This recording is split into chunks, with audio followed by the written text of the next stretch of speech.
नमस्कार दोस्तों, आज अपन बात करते हैं राजस्थान की कुछ भूतिया जगह।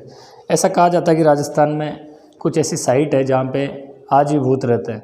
अब भूत है या नहीं है, कोई नेगेटिव एनर्जी है, पैरानॉर्मल वाले क्या कहते हैं, वो तो अब मैं आप पे छोड़ता हूँ, वो आप डिसाइड करते रहना आप खुद।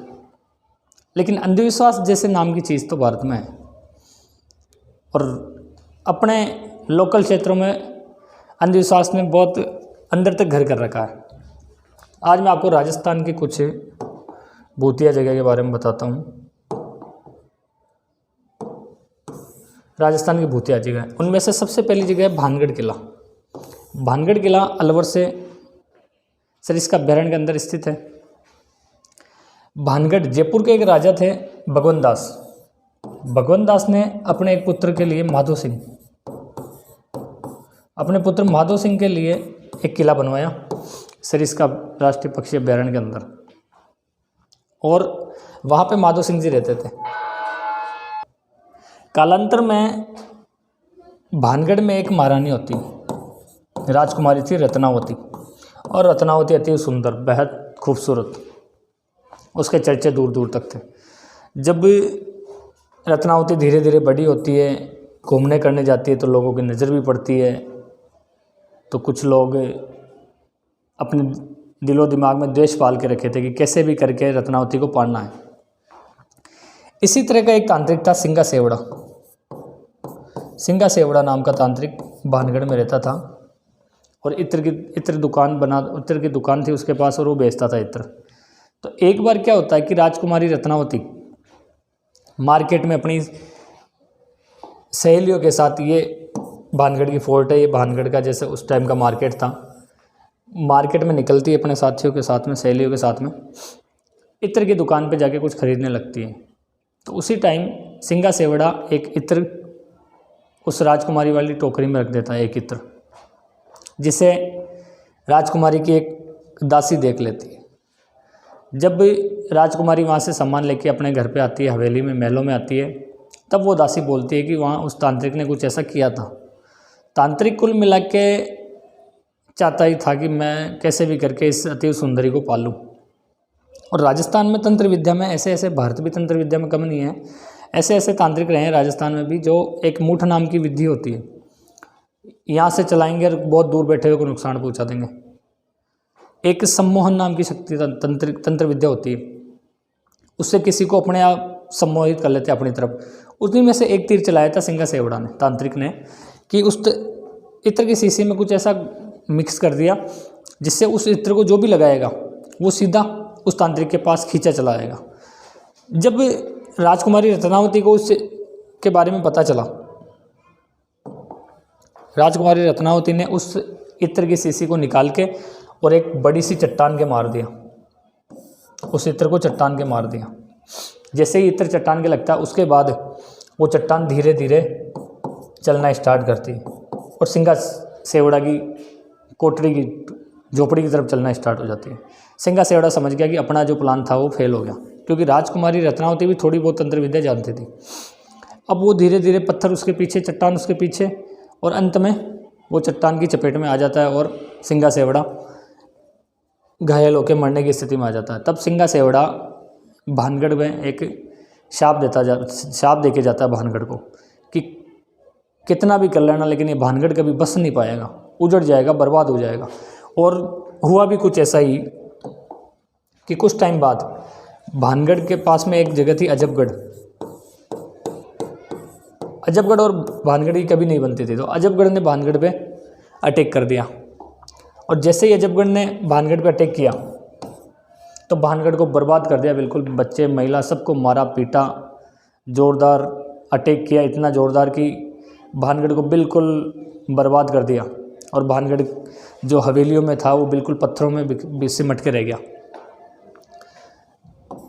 अब उसके बाद कुछ ऐसा हुआ कि जो भी वहाँ से निकलने करते हैं वो बताते हैं कि भानगढ़ के उन खंडरों से बच्चों के रोने, चूड़ी खनकने, पायल खनकने और महिलाओं के रोने की आवाज़ आती है। और तो ठीक है, दिन में तो उधर फिर भी चलो कोई जाता है, लेकिन रात 8 बजे बाद तो उधर कोई जाना पसंद ही नहीं करता है। और ऐसा कहते हैं वहाँ के आसपास के लोकल आदमी कि जब 8 बजे बाद तो उधर कोई चला गया तो उसकी तो मौत निश्चित है। खुद भारत सरकार ऐसा एक अंधविश्वास फैल रखा है, अब ये कितना सच है कितना झूठ है अब अपन इस पर नहीं जाएंगे, वो तो वहाँ के रहने वाले लोकल ही बता सकते हैं, लेकिन किसी अंधविश्वास को लोकल लोग ही बढ़ाते हैं। भारत सरकार ने भारतीय पुरातत्व सर्वेक्षण उसने भी वहाँ पे एक बोर्ड लगा रखा है कि आप सूर्यास्त के बाद यहाँ नहीं रुकोगे, और वो रुकना अपने आपके लिए खतरे से खाली नहीं है, और वहाँ की किसी भी चीज़ को आप कोई नुकसान नहीं पहुँचाओगे। तो ये थी भानगढ़ की कहानी, जो एक भूतों की कहानी है। और राजस्थान में सबसे नंबर 1 आता है भानगढ़, जहाँ आज भी लोग दिन में जाने से डरते हैं, नाइट की तो दूर की बात है। अभी तो भारत सरकार ने ज़रूर पर्यटन के हिसाब से उसको विकसित किया है, लेकिन विकसित अभी होने में थोड़ा टाइम लगेगा। और जो भूतों वाला डर है वो निकलने में बहुत हो सकता है कि मुश्किल निकल पाए लोगों के दिमाग से। लोगों के दिमाग में वहाँ अभी भी ये फैला हुआ है कि यहाँ पे तो भूत ही रहते हैं और कोई नहीं रहता। ऐसी एक साइट और है राजस्थान में, कुलधरा गांव जैसलमेर, जो भी अपने भूतों के कारनामों के कारण पहचानी जाती है, जानी पहचानी जाती है। इसकी कहानी भी आज मैं आपको बताता हूँ कि कुलधरा गांव जैसलमेर में आखिर क्या हुआ कि इतना अच्छा बसा हुआ रेगिस्तान के रेगिस्तान में फूल की तरह बसा हुआ कुलधरा एकदम से ख़त्म हो गया बिल्कुल। मैं आपको बताऊं, कुलधरा जैसलमेर से लगभग 40-50 किलोमीटर दूर है और एक बहुत अच्छी जगह है। वहाँ पे पालीवाल ब्राह्मण रखा करते थे। ये बात है लगभग 200-300 साल पहले की। वहाँ पे पालीवाल ब्राह्मण रहा करते थे। पालीवाल ब्राह्मण बहुत पैसे वाले और सक्षम लोग हुआ करते थे। जैसलमेर का एक दीवान था, जैसलमेर रियासत का एक दीवान था सालम सिंह या सालम सिंह भी कहा जाता है उसको। ये एक क्रूर व्यक्ति था भाई, बहुत ही निर्दयी और ख़राब व्यक्ति, जिसकी नीयत ख़राब थी बिल्कुल। ये जैसलमेर किले को भी हड़पना चाहता था, भाटियों से जैसलमेर किला भी ये लेना चाहता था, लेकिन जैसलमेर वालों ने इसको दीवान बना रखा था। सालिम सिंह जैसलमेर में अपनी हवेली बनवाता है। ऐसा कहते हैं कि उसको इतनी ऊंचाई दे दी थी उसने कि किले से भी ऊपर निकलने लग गया। तो फिर जैसलमेर महाराजा उसके ऊपर के 2 खंड तुड़वा देते हैं सालिम सिंह की हवेली के। ये सालिम सिंह एनी टाइम इसी उधेड़-बुन में लगा रहता था कि कैसे जैसलमेर किले को हथियाया जाए भाटियों से किले को। और धीरे धीरे इसकी जो बेईमानी थी वो सबको पता चलने लग गई। तो कुलधरा गांव से एक बार ये निकल रहा था। तो जब ये कुलधरा गांव से निकलता है तो इसको वहाँ की कुलधरा गांव की एक लड़की इसे पसंद आ जाती। और कुलधरा गांव की लड़की जिसको जैसे ये देखता है और फिर ये अपनी उधेड़-बुन में स्टार्ट हो जाता है, और ये कैसे भी करके उसको पाने की चाह रखता है। बहुत टाइम हो गया लेकिन ये उसे हासिल नहीं कर पाया। एक दिन ये जिस कुलधरा गांव वालों के पास में मैसेज पहुंचाता है कि मुझे 15 दिन के अंदर ये लड़की मेरी हवेली में चाहिए, नहीं तो मैं पूरे गांव को बर्बाद कर दूंगा। अब पालीवाल ब्राह्मण सक्षम थे, पैसे वाले भी थे, जैसलमेर वालों रियासत वालों की मदद भी करते थे। जब उनको पता चला कि ये दीवान ऐसे कैसे कर रहा है तो फिर उनके दिमाग में यही था कि अब कैसे भी करके अपने को बचना है। अब पंचायत बैठी और लोगों ने बहुत से सुझाव दिए। कुछ लोगों ने कहा कि एक लड़की के चक्कर में पूरा गांव पे दुश्मनी मोल लेना, पूरे गांव से आफत आ जाएगी, जो कि सही नहीं है, तो अपन इस लड़की को भेज देते हैं। अब कुछ लोग समझदार भी थे तो उन्होंने कहा कि नहीं अपन लड़की को तो नहीं भेजेंगे, चाहे कुछ भी हो जाए। ये तो आन बान की बात हो गई कि कैसे अपनी एक लड़की को उसके पास भेज दे।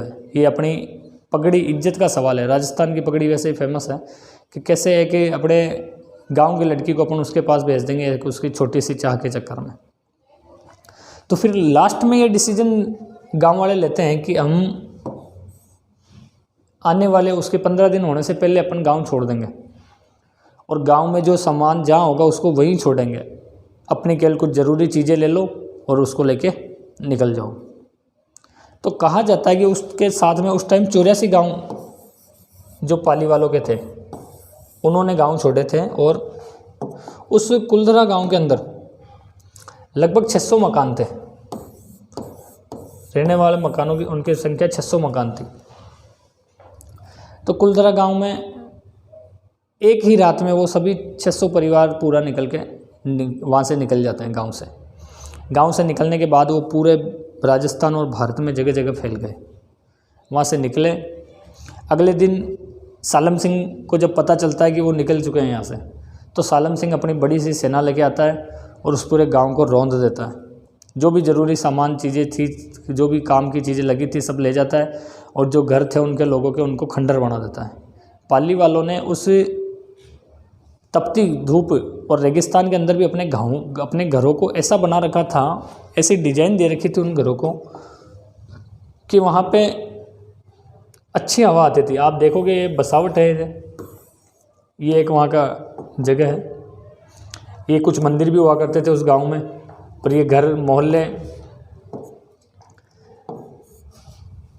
तो जब उस दिन पूरा गांव उजड़ गया, उसके बाद कुलधरा कभी बस ही नहीं पाया।